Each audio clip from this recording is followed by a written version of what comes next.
Hey guys, welcome back to Andy's Dinosaur Reviews, and today we are checking out the final of the new line of Danger Packs from Mattel for the Dino Trackers line, and this is probably the least exciting of all, which is why I kind of waited until the end. We've got the Brachiosaurus. You can obviously see it's a figure we've had in the past. It's not one that is brand new. The sculpt is not brand new, and in fact, I think this might be the third version of the Brachiosaurus that we've had so far. It's okay looking, but looking at it here, I can already say that I think it's probably my least favorite of all of the Brachiosaurus as far as the, well, adults or juveniles that Mattel has released. That being said, though, it still is something that we should take a look at here on the channel, and of course, I'm pretty happy to add it to my collection regardless, and now have a small herd of Baby Brachiosaurus. But you can also see again that it's your standard as far as the Dino Tracker line packaging goes. I'm very interested to see what the, habitat back here looks like, to see if it's different from the Elaphrosaurus. Kind of looks like it is, but it's hard to tell. As far as the back of the packaging, we basically have a checklist here of all of the other ones that we have reviewed so far. And I also like, actually, something I haven't pointed out is that you also have these images next to them, again, showing the different habitats that they live. But the figure again here you can see is right here, and then we also have the Austroraptor, the Nothosaurus, and Elaphrosaurus, all of which we have already reviewed here on the channel. So let's pop this open and check it out. And then there is the background there, the little habitat. Again, nice wooded, forested area. I can see some beautiful ferns and stuff in there, as well as some rays of sunshine there peeking through the trees, which looks really nice. And then our Brachiosaurus itself, and again, it's definitely not my favorite Brachiosaurus. I can definitely say that with confidence at this point. I think my favorite would definitely be the first version. I did really quite like the greenish version that came after, but this is the first time we've had a brownish Brachiosaurus, so I guess at least we're covering all the different colors you would expect to potentially find a sauropod being. Again, it's just really not that great as far as the color scheme goes. Like, they didn't do much to it. And Mattel's usually very good at coming up with creative color schemes, but this one is definitely a little bit lackluster. Regardless, we're going to go ahead and jump straight to a closer look at it right now. Now, as far as the sculpt of this figure goes, initially I thought it was definitely the same sculpt as the previously released Brachiosaurus. However, I actually have noticed something. They have retooled the figure a little bit, and I'm kind of surprised by that. I don't know why they would have done that, but they did. Because one thing that, first of all, the tail looks to be the same. The legs look to be the same. The neck and head all look to be the same. To me, anyway, compared to the previously released Brachiosaurus. However, one thing that is different is you can see that there are randomly, like, some very large, almost the same type of osteoderms that you see on the Jurassic Park style Triceratops. You can see those are now present on the Brachiosaurus, and those were not here previously on the older one. And to show you that, I actually have the very first release of the Brachiosaurus here, so you can see that there definitely were no osteoderms on the original release of the Brachiosaurus, so they have completely retooled the body as far as that goes. Anyway, it looks like a lot of the rest of the sculpt is very similar. You can see the same style as far as like that skin wrinkle there and stuff, so it looks like the majority of the figure is the same, outside of the fact that we now have, again, some osteoderms present here on the Brachiosaurus, and those only show up on the body. You don't see them running out onto the tail or anything. So again, sculpt-wise, everything else appears to be the same except for some random new additions, which, I kind of like. I think this is actually kind of cool on the part of Mattel to just slightly alter the sculpt a little bit. So it's not just a straight-up repaint you are buying. It is a slightly different sculpt, and also kind of differentiates it from the other Brachiosaurus that you might have in your herd. And actually, before I even go any further into this, I might as well pull out the Jurassic Facts app code for you guys to add this to your collection right there. But again, very cool on the part of Mattel to actually sculpt a little bit of a difference out in this one compared to the previously released Brachiosaurus. But of course, the major difference between the two would be the paint scheme. So straight away, you can see that we have a nice, like, light palish coloration here, kind of like a very light grayish brown tone of color here for the face, and it kind of runs down in the cheek area, leading toward the lower jaw, and you can see the lower jaw as well is that coloration.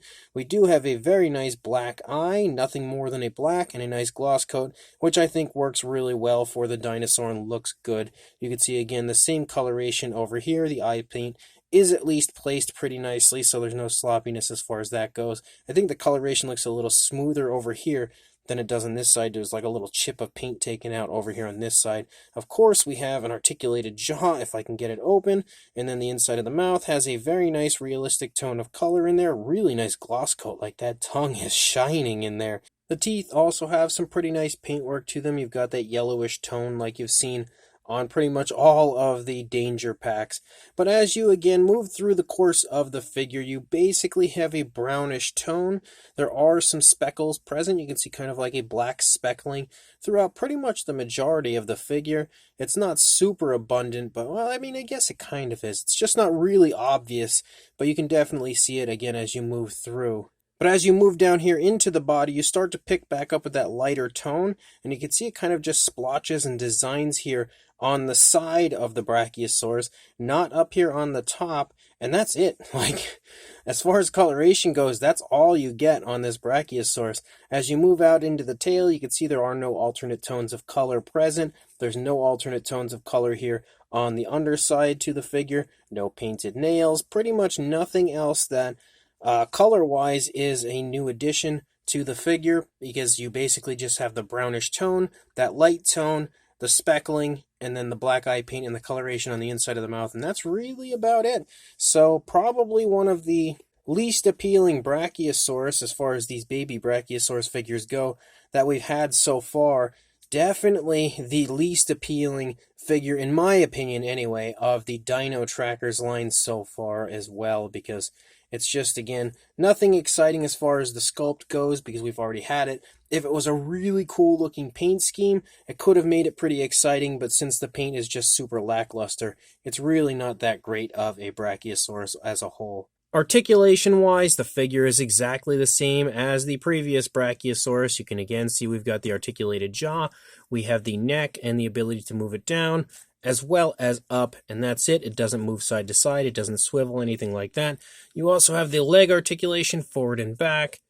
It works actually pretty nicely. It's probably the smoothest out of all of these new Dino Tracker Danger Pack figures. And then you also have the swivel tail, but again, kind of useless as far as that goes. The size, exactly the same as the previous version. We'll give it a measurement anyway. So for the length and the positioning that the neck is currently in, you're looking at about 8 inches or 20 centimeters. You can see the neck is kind of in a comfortable position, I think. And then for a height, about 4¼ inches or just shy of 11 centimeters. For a size comparison, there is Mr. Papo T-Rex, the Attack Pack Colovosaurus, and Robert Muldoon from the Mattel Jurassic World toy line next to our Brachiosaurus. Again, showing you that it's exactly the same size as the previous two versions were. If you happen to have missed both of those versions, then hopefully these figures will help you out a little bit as far as the size goes. But if you did acquire one of the previous two versions of the Brachiosaurus, then you definitely already know what the size is. And then there is the full wave of danger packs from Mattel for the Jurassic World Dino Trackers line, as we have the Austroraptor, the Elaphrosaurus, the Nothosaurus, and the Brachiosaurus here together. Again, the Brachiosaurus, in my opinion, is the least exciting of all because it's the only one that is a species we've already had. But in my opinion, the best of all, or most exciting of all, would be the Nothosaurus. I just really, really like that figure. But again, for one last comparison, here is a comparison again of all of these danger packs together. So this brand new Mattel Jurassic World Dino Trackers Baby Brachiosaurus is a little bit boring, but at the same time kind of cool. Again, I'm actually pretty excited about the fact that they did give this one a little bit of a slightly different sculpt compared to the previous releases, with the addition of the osteoderms. And even though that's not really something that you see on any Jurassic Brachiosaurus, so it's kind of out of place for being a Jurassic Park or Jurassic World style Brachiosaurus, it's at least kind of neat to have something that differentiates it from the other Brachiosaurus figures outside of just the paint scheme. Mattel does do this from time to time, and I actually really quite like it when they just add in little differences, little tweaks to the sculpt to kind of give it a little bit more of a unique appearance. So kudos to Mattel for that one. I almost missed it and didn't even notice that. So really, really cool on the part of Mattel to actually do that. But definitely not anything that's crazy exciting. Definitely not something that, is an amazing paint variant you absolutely have to have in your collection. And on top of that, it's actually probably an easy pass for most because it's the least appealing version of a Brachiosaurus we've had as far as I'm concerned. And just, really lackluster overall as far as the coloration goes. The sculpt is great. I will say that. The sculpt is absolutely gorgeous, really beautiful, very highly detailed, and quite screen accurate as a whole. They just didn't really give it much effort, I guess, as far as this paint scheme goes, because Mattel's usually pretty good at coming up with some pretty neat creative paint schemes, but this one is just literally like a few different tones of color, too, pretty much through the course of the entire body, and not even nicely applied. Like, there's no real cool design. It seems almost totally random the way that they've applied it. It's like they just took like a couple of different slips of paper as far as different positions on the body where you could apply paint, threw them in a hat, pulled it out, and they were like, oh, we'll put them on the side. That's where it works. So not really that great. The tones of color are pretty nice, I will say that, but I just feel like if they had come up with a pretty cool design, it definitely would have been a lot nicer of a figure. You do at least have some pretty fun articulation, but again, we've had that with every Brachiosaurus released so far. It is neat to have another variant of the Brachiosaurus out, just so you have a few different versions of the Brachiosaurus to kind of create like a herd of young Brachiosaurus for your collection. But again, this one is definitely the least appealing as a whole, in my opinion.